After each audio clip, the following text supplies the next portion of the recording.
Est-ce que vous vous êtes déjà retrouvé dans la situation où vous dînez avec des amis et l'un de vos amis commence à parler d'argent ?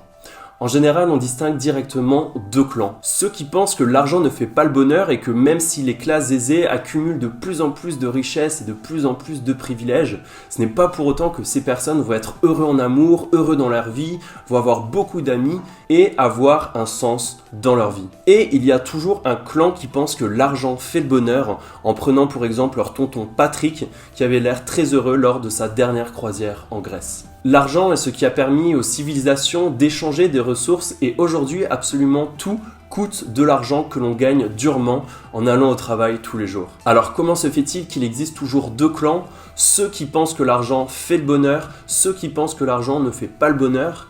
Eh bien nous allons tenter de répondre à cette question dans cette vidéo en commençant par distinguer deux types de problèmes, les problèmes de vie et les problèmes d'argent. Bon alors comme ça, l'argent ne fait pas le bonheur. Pour absolument toutes les personnes qui vivent sous le seuil de pauvreté, et par là j'entends qui ne mangent pas à leur faim, qui n'ont pas forcément de toit ou vivent dans un logement insalubre, qui n'ont pas d'argent pour s'habiller chaudement en hiver, eh bien pour ces personnes, l'argent résoudrait absolument tous leurs problèmes. Alors lorsqu'on dit que l'argent ne fait pas le bonheur, de quoi parle-t-on exactement ? En fait, on peut classer les problèmes en deux catégories. Les problèmes de vie et les problèmes d'argent. Parmi les problèmes de vie, on peut notamment lister le bonheur, c'est-à-dire jaillir du lit le matin et dévorer la vie.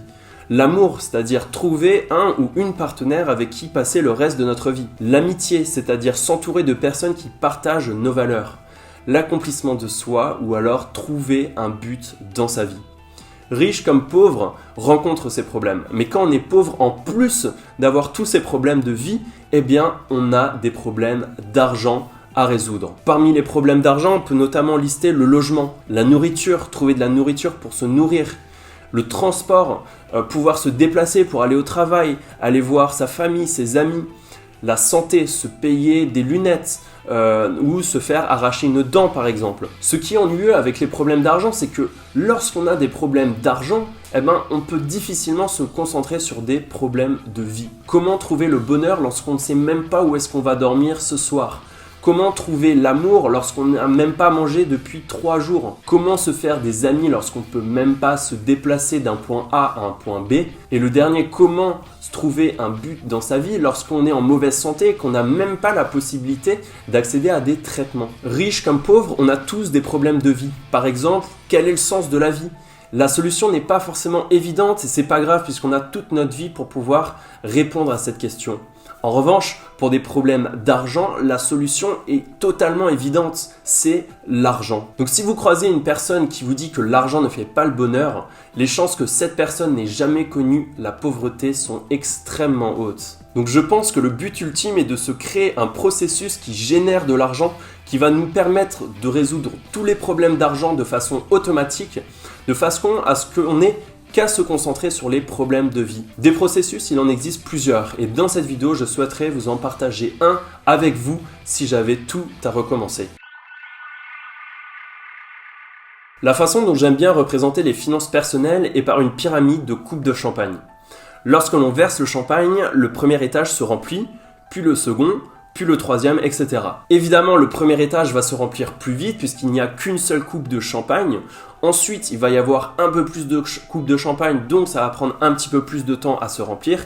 Et au fur et à mesure qu'on descend, eh bien, ça prendra de plus en plus de temps à se remplir. Eh bien, pour les finances personnelles, c'est exactement la même chose et nous allons justement détailler ce process, chacun des étages de la pyramide de coupes de champagne dans cette vidéo. Bon alors, le premier étage consiste à se créer un fonds d'urgence. Si vous êtes comme moi, vos parents vous ont sûrement donné une tirelire en forme de cochon lorsque vous étiez petit.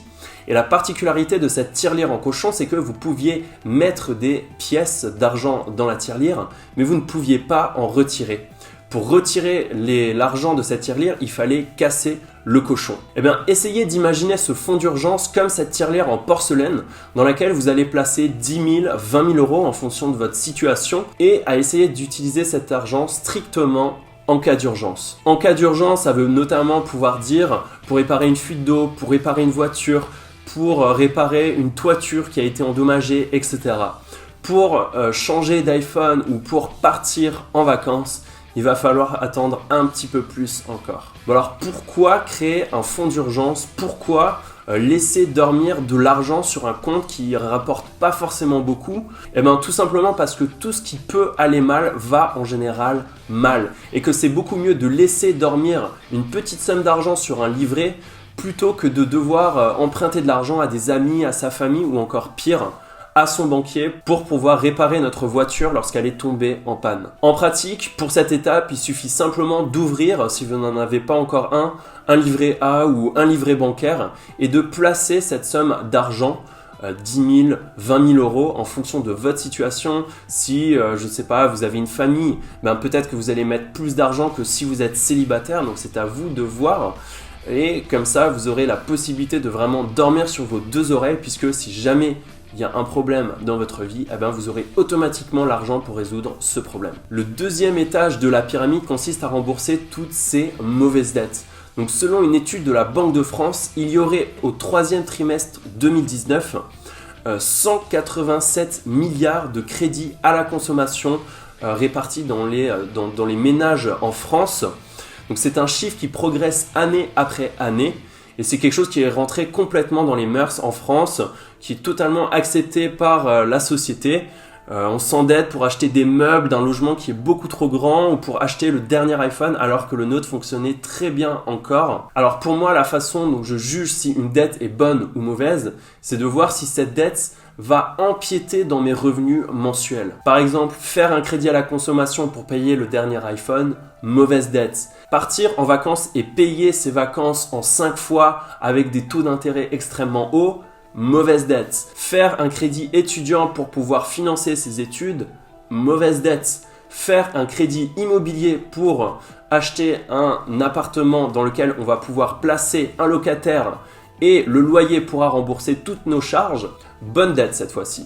Ce qu'il faut retenir, c'est qu'une mauvaise dette réduit considérablement l'argent que vous pourriez investir tous les mois dans des produits financiers et que, en plus de ça, vous allez payer des dizaines de milliers d'euros d'intérêt à votre banque. Donc par exemple, imaginez que vous souhaitez faire un crédit à la consommation de 50 000 euros parce que voilà, vous avez vu la pub à la télé et le petit bonhomme vert, il avait l'air bien sympa. Eh bien, sachez que le taux actuel, là je fais une démonstration, est de 4,55% aujourd'hui pour une durée de 7 ans.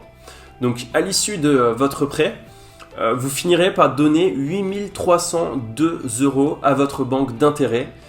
Et moi, ça me semble tout à fait urgent de rembourser le plus vite possible ce type de prêt. Donc en pratique, comment rembourser ces dettes lorsqu'il y en a plusieurs? La première solution, donc c'est la plus rentable, consiste à commencer à rembourser la dette dont le TAEG, donc c'est le taux d'intérêt annuel, où le TAEG est le plus haut. Parce que c'est là où vous payez le plus d'intérêt. Et ensuite, une fois que le premier crédit est remboursé, rembourser le crédit où le TAEG est le deuxième plus haut, le troisième plus haut, etc. Le troisième étage consiste à épargner 6 mois de dépenses sur un compte bancaire. Imaginez le sentiment de liberté que ça vous procurait d'avoir la liberté de faire une césure pour lancer un projet, partir en vacances, prendre le risque de changer de métier. C'est à ce moment-là qu'on résout définitivement tous les problèmes d'argent, comme s'acheter de la nourriture, se loger, se déplacer, et on commence véritablement à attaquer les problèmes de vie. En pratique, ouvrez votre tableur préféré et listez toutes les dépenses mensuelles. Loyer, internet, courses, sorties, etc. Vous notez tout dans votre Excel, vous additionnez et vous multipliez par 6 pour les 6 mois et ça y est, vous avez votre objectif. Ensuite, une fois que vous connaissez votre objectif, vous ouvrez un compte en banque et tous les mois, vous allez verser de l'argent vers ce compte en banque jusqu'à ce que vous atteigniez cet objectif. Alors bien évidemment, si au cours de votre vie, vous avez tendance à augmenter vos dépenses, eh bien il faudra bien évidemment augmenter ce livret bancaire où vous aurez 6 mois d'avance. Donc les chances que vous n'utilisiez jamais cet argent et que, encore une fois, ce soit de l'argent qui dorme un petit peu sur un livret très liquide mais qui ne rapporte pas beaucoup, les chances sont quand même grandes. Mais le sentiment de liberté que ça vous procure, c'est non négligeable et je recommande vivement de se créer 6 mois d'avance de dépenses. Donc nous avons maintenant rempli le troisième étage de notre pyramide de champagne Et nous pouvons commencer par les choses sérieuses, c'est-à-dire investir. Donc on sait tous que c'est important d'investir, on connaît tous quelqu'un qui nous bassine, qui nous parle sans arrêt d'intérêts composés, de stratégie d'investissement, ETF, je sais pas quoi. Donc je sais que c'est des mots-clés qui vous disent quelque chose, ça vous semble familier, mais par contre vous n'avez peut-être aucune idée de la véritable signification de ces termes, et c'est quelque chose que vous avez décidé un peu malgré vous de reporter à plus tard, dire ouais je ferai ça un peu plus tard, je ferai ça à mes prochaines vacances, etc. Et finalement, vous n'avez jamais véritablement commencé à investir. Bon, est-ce que vous vous reconnaissez? C'est normal, on est tous passés par là. Investir son argent, c'est un peu comme préparer un marathon. Ça consiste à faire de petits sacrifices maintenant pour de gros résultats dans le futur. En économisant un peu tous les mois, il est possible de se créer un patrimoine colossal sur le long terme grâce aux intérêts composés. Donc, par exemple, on peut voir que le marché américain a généré des performances annualisées de 8,88% sur les 40 dernières années. Donc ça veut dire qu'un actif qui aurait commencé à investir 300 € par mois depuis 1980 donc sur le marché américain, il aurait cumulé un patrimoine de 1 225 132 €.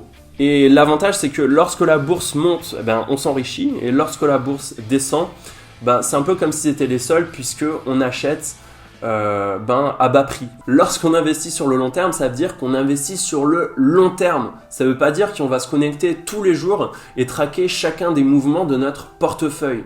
Il y en a encore trop qui font ça et ils se torturent. C'est du temps qui est perdu et qui ne sert à rien.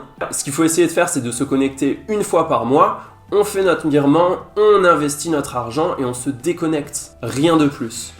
Lors du dernier crash boursier en 2007, il y a beaucoup trop de personnes qui ont perdu de l'argent, tout simplement en se retirant des marchés au pire moment. Et si ces investisseurs n'avaient touché à rien, ils auraient gagné aujourd'hui une grosse fortune.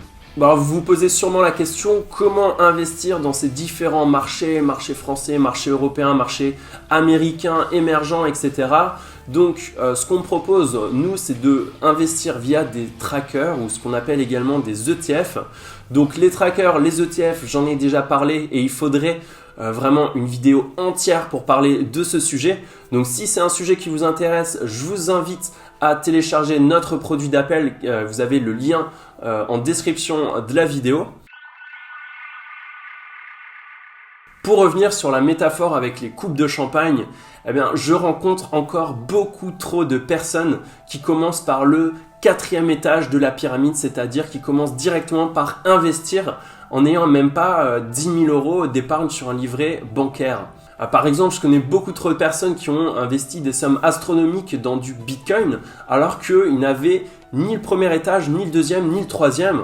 Donc en d'autres termes, ils n'avaient ni un fonds d'urgence à pouvoir utiliser s'ils avaient un pépin dans leur vie, ils avaient des dettes de crédit à la consommation et ils n'avaient même pas 6 mois d'avance d'épargne de dépenses. Donc évidemment, chaque personne est différente et dans cette vidéo, j'ai donné des conseils vraiment généraux mais qu'il faudra adapter à chacun.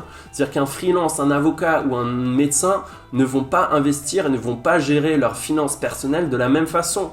De la même manière que si vous avez 20 ans ou si vous en avez 50, vous n'êtes pas au même stade de votre vie et il faudra adapter ces grands principes à votre situation personnelle. Donc pour conclure avec cette vidéo, oui, si vous pensiez que l'argent permettait de fonder une famille, de se faire des amis ou de trouver l'amour, oui, l'argent est une arnaque puisque l'argent ne permet uniquement de résoudre des problèmes d'argent. En revanche, lorsque vous n'avez plus aucun problème d'argent, que vous mangez autant que vous voulez, que vous avez un toit, que vous vous habillez chaudement en hiver, etc., toute votre attention est sur les problèmes de vie et c'est une véritable chance. En réalité, la seule chose que l'on gagne à être riche, c'est d'avoir le choix entre profiter de la vie, trouver un sens à sa vie, fonder une famille, etc. ou alors travailler, continuer à travailler. Mais dans ce cas-là, lorsqu'on continue à travailler, lorsqu'on est riche, on ne travaille plus pour payer des factures. On travaille par passion et c'est, je pense, la raison pour laquelle il y a tellement d'entrepreneurs multimilliardaires qui, malgré leur fortune, continuent à aller travailler tous les jours parce qu'ils font ça par passion. Ils ne font pas ça pour payer des factures et résoudre des problèmes d'argent. Si cette vidéo a du sens pour vous, si vous souhaitez vous laisser guider pour résoudre vos problèmes d'argent, je vous invite à télécharger notre produit d'appel qui est dans la description. Vous avez un lien, vous allez directement tomber sur notre site web. C'est quelque chose qui est complètement gratuit et c'est la première étape pour commencer à investir. Ça m'a fait plaisir de faire cette vidéo. Ciao ciao.